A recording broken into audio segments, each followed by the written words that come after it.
in color. The continuing story of Peyton Place.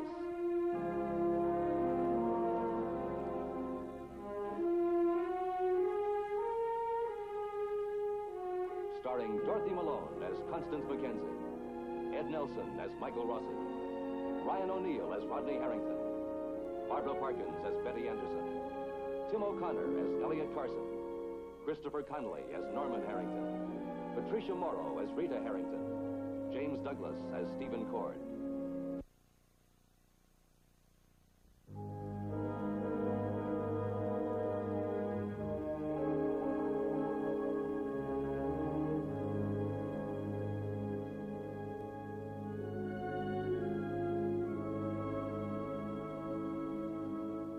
Tonight, a chain reaction of events has exploded. An incident in a warehouse on the wharf touched it off and left Eddie Jacks beaten and badly hurt. Now, Elliot Carson has just learned that Dr. Michael Rossi knew all about the true parentage of the baby Jill Smith brought to town months ago. Knew, and failed to come forward and tell the truth. Oh, Miss Judd? Yes, Doctor. Did Ada Jacks talk to you on the way out? No, she didn't. No, I figured that. Listen, take a note. Make a call and set up an appointment for him to have his stitches removed, huh? Is this for me? Yes. Mr. Carson is waiting to see you. Really? Yes. I had him go into your office. I suppose he wants a story on this. Dr. Fielding, call emergency. Dr. Fielding. Hello, Elliot. Why didn't you tell us about your brother and the baby, Mike? What kind of a supreme being do you think you are? That you could make a decision not to tell us the truth about the baby. And that's what you did, didn't you? Joe told you. Didn't you make that decision, Mike?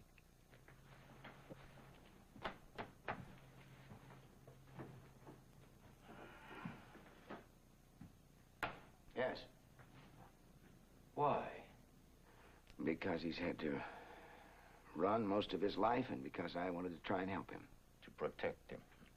Yes. He is my brother. You think you could have helped him more by forcing him to face up to his responsibilities and coming forward with the truth? I don't know. I don't know. I can't guarantee he'll always do the right thing or that I'll always do the right thing by him. It's just that I decided to try and help him, and I knew that one more jam, one more problem, one more appearance in court. He'd think of himself as a loser for the rest of his life, and he's not.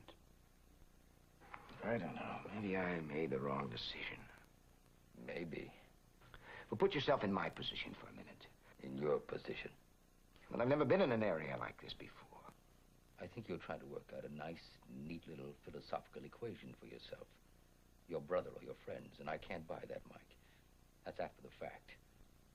That's never been the choice. Elliot, there's always been a choice like that. Can't you see? From the minute he came to my house, months ago. No. The choice, if you can call it that, simply consisted of friendship. Do you go to your friends, Connie and Elliot, and tell them the truth, or don't you? I tried to tell you. You see, what kills me, Mike, is that you've known Connie for more than 20 years. You know the kind of struggle that she's had, raising Allison all by herself, and then coming home one night and finding Allison's room empty. And now this. How much do you think a person can take anyway? She's strong, yes, but she's only human. Look, come on, stop it, will you? Consider my position for a minute. You played God. You decided that telling the truth would somehow cause more trouble. And for the life of me, I can't go along with that kind of thinking. The truth hurts. Sometimes, yes, but only for a moment. And then you live with it. Don't you understand what happens to a woman when she picks up a baby?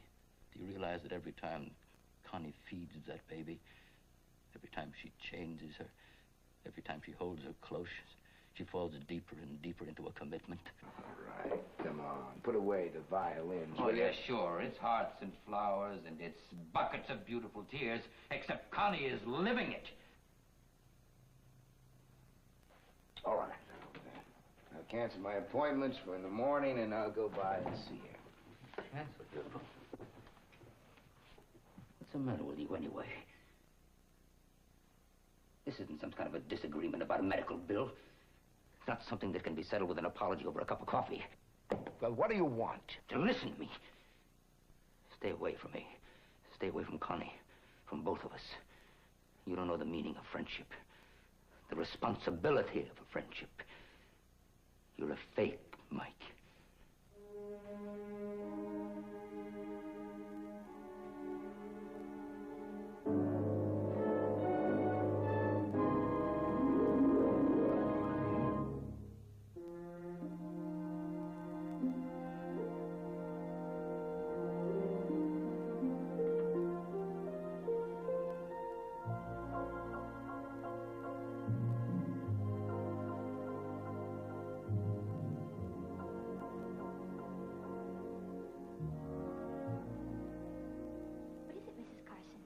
Got your message.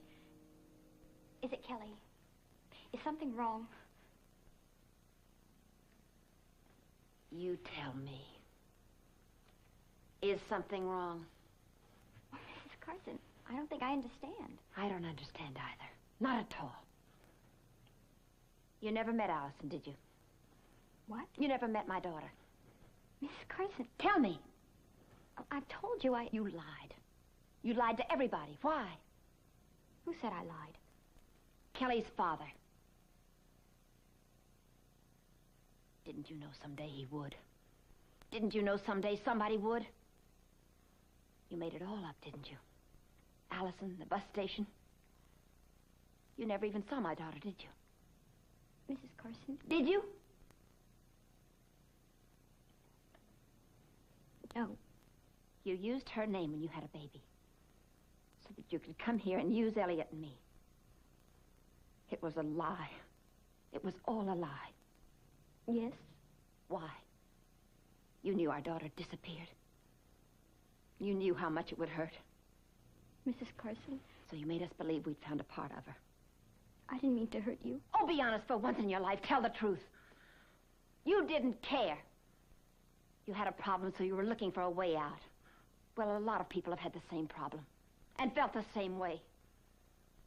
Why didn't you give her to an adoption agency?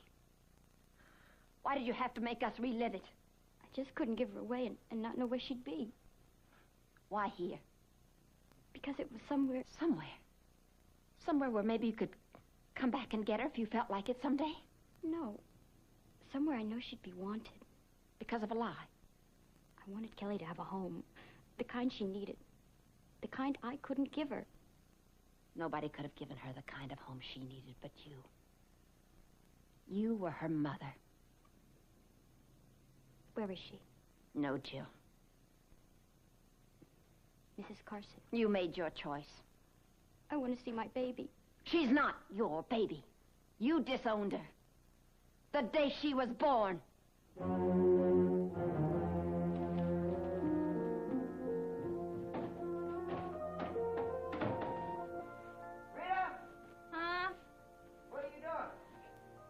I'll be with you in a minute.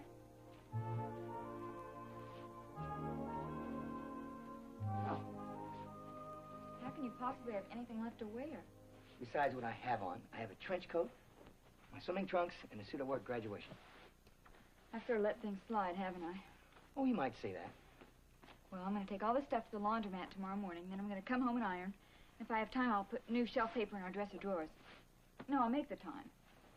But don't get too ambitious. I want to get ambitious. It's called Project Fresh Start. Come on. Have you got anything else to go in here? As a matter of fact, I do.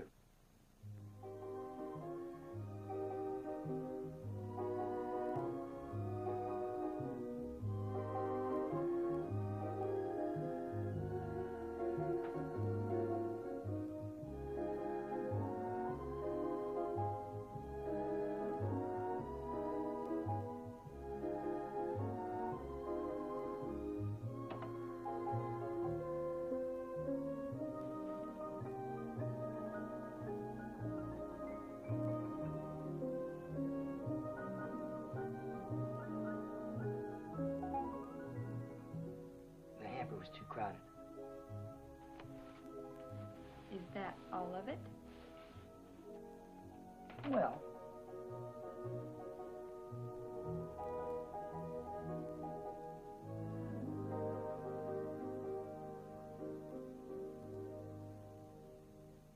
were they doing in there? I had to sleep on the couch last night, as you well know. Because I locked you out of our bedroom. Knowing that won't happen again. I know. I've been a real pill, haven't I? Just about every way I could. Well, you didn't mean to be. Not on purpose. I mean, I didn't sit down every morning and think, well, what can I do to make the day miserable for Norm and Mom and Dad? You didn't? I guess I knew about it in the back of my mind. I wouldn't admit it even to myself, but I wanted to show Dad what a mess he'd made by walking out of me when I was a baby. It's called getting even, I guess. Or being a human being, or not being made of steel or something. Look, if you don't want to talk about it, we don't have to. Okay. Consider the subject closed. But if it would help, well, then let's talk about it. Come on. Nope, it's in the past. Permanently, once and for all. With a lot of other unimportant old memories, like the time I burned off half my hair when I used Mom's curling iron. Oh, that's funny. Can't wait for you to tell me about that. I'd rather talk about the future. Ours. Well, we're going to have a good one. You know why? Because we proved that our marriage can take it. All the bumps and everything. It hasn't changed the way we feel about each other. Rita, we've been through our first 100 years, and we came out with all flags flying. Here's to the next 1,000.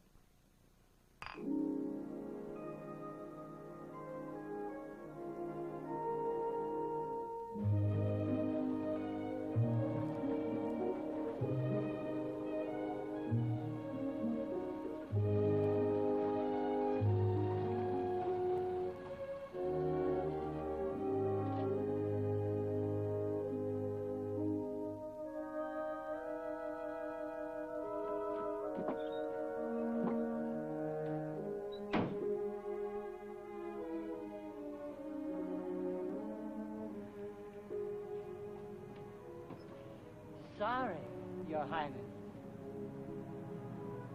Well? Suit yourself. I just want to find out if she's okay. Is there anything wrong with that? The lights are still on. They're up. Ada, she went through a lot today. She would have turned in by now if she was okay, wouldn't she? Do anything you want. You think I should leave her alone, hmm? That's what you're saying.